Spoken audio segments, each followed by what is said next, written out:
All right, I am the father, the proud father of two gay sons. And as I've gotten to know other parents, primarily through Facebook, special Facebook groups, I began to wonder, do I think the same way as these other people? I would hear their stories and their experiences. I would wonder how they felt about things like gay marriage and about their son or daughter having kids, you know. Am I in an echo chamber? You know, what do other families and parents think? And I thought, well, I'm going to take a survey. And in designing the survey, I expanded that to all members of the church who have a gay friend, relative, or acquaintance. I thought maybe I would get 100 responses or so, and this would help me as a data-inclined person to get a better idea of how Mormons felt about their gay family members and friends. As it turns out, I got over 1,500 responses. So today I'm going to present to you the tip of the iceberg of some of the findings from that survey. So first off, what does a straight Mormon ally look like? And I use the term ally loosely here because, again, the target person in the survey, the target respondent, was someone who knows an LGBT person or same-sex attracted person. So the first group, and maybe some of you have run into this kind of person, is what I term the non-supporter. They are characterized, and these are actual comments in the survey, the famous love the sinner but hate the sin. They talk a lot about lifestyle choices. They mention love and empathy, but there's always a but involved. The last one I think is very characteristic. I empathize but do not support pride in being LGBT as a positive thing. The next category I call the silent supporter. They're much evolved in their thinking towards LGBT people. However, I think this comment adequately characterizes the way they feel. They don't choose to be active in voicing their opinion. However, I'm not against showing empathy and love for these brothers and sisters. So they feel good inside, but they have fear. They're not out. Next group are the ally advocates. And generally, I would say that they seem to be out about their allieness or being an advocate. They want to take it further. As this person says, you know, we're working on strengthening myself and family members for the storm that will come. They're willing to share maybe with close friends and family, but not be real public yet, but they're comfortable in their skin as an ally. And then our final group, I call the super allies, or the activists. Are they super ally? Yeah, I would say so. How are they characterized? Well, they self-identify as activists, not just allies or advocates, but as activists. They share their opinions publicly. They're not afraid to make waves. They march in pride parades, and they're active in organizations such as Affirmation or Family Acceptance Project. All right, so let's look at some numbers now, and I'll try to keep this interesting. But how do you think it shakes out? What do you think the proportions are among these various groups? And to make it more interesting, rather than the entire survey population, I'm going to restrict it here to just active, endowed members of the church. Because for one, I was interested in, and I fit that category, so I wanted to see how they kind of compared to me. All right, so our non-supporters, only 6%. That's a good thing, right? Our activists, not much more. 9% of this population of 783 straight allies were the activists. Our silent supporters, a good chunk, a little over a third. And finally, our ally advocates, almost half. So again, if you compare this to general membership in the church, these numbers I think would be a lot different. You'd of course have a lot more in your non-supporter and your silent supporter, and probably nothing close to half of ally advocates. But again, these are people who identified as knowing LGBT people. Now let's take another cut, and I was interested in looking at how parents, like me and others here, compare to the general group of Mormons who know LGBT people. And again, these are active and endowed. So the 6% among parents goes down to 0.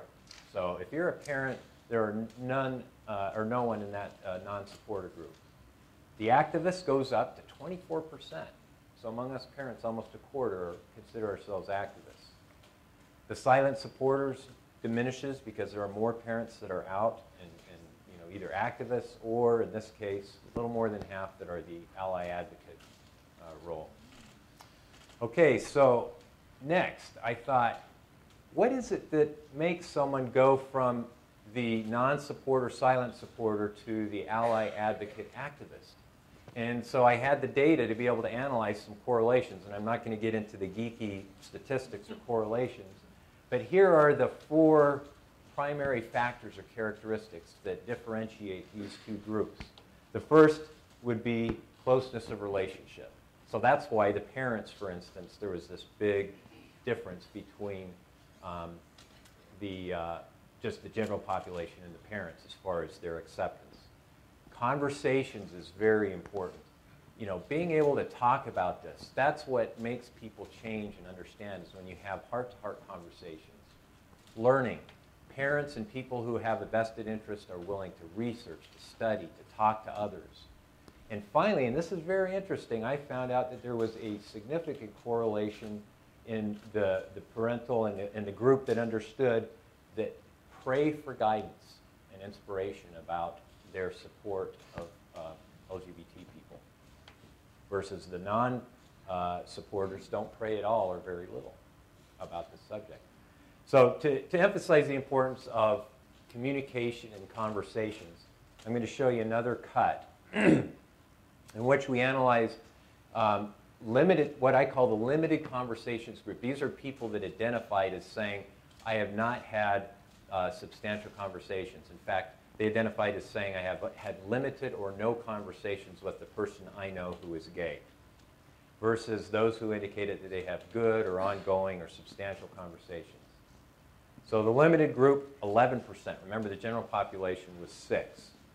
The good conversations, only 3% identify in that category, close to the parental level. Activists go from 2 to 12% if you have good conversations. Silent supporter, big difference there. There's not a lot of silent supporters among those who have good conversations. All right, next let's look at attitudes and opinions. So this would be things like gay marriage. So to analyze this group, I thought it would be interesting to look at the limited conversations, those again who are really conservative and a little bit less understanding because they haven't had real deep conversations or relationships with gay people, and the parental group who are the ones that are the most involved and invested. Okay, so first question was, would you allow your child, if he or she had a partner, to stay in your home if they were visiting from out of town? And even the limited conversation group, I was pleased to see 75% said yes. The parents, 91%.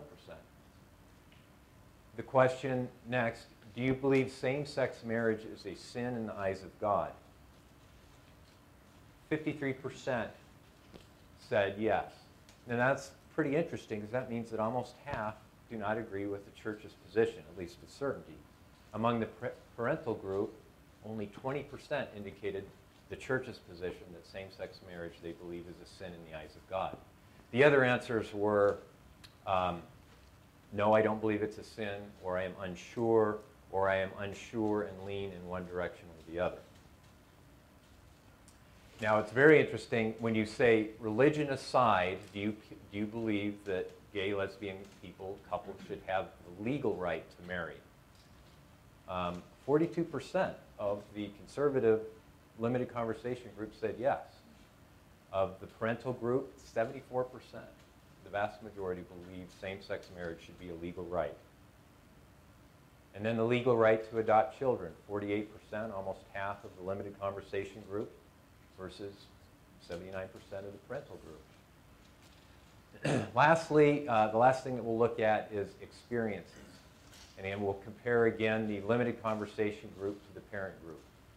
Have you experienced periods of anxiety and despair after learning about your gay, LGBT loved one or friend? Only 29% experienced any anxiety of the limited conversation group versus 80% of parents. And we learned that this morning. There's a coming out and a difficult experience for parents in going through this. Have they ever felt judged by the church? only 25% of the limited conversation group. The majority of parents have felt judged by people in the church or their family. But this is heartening.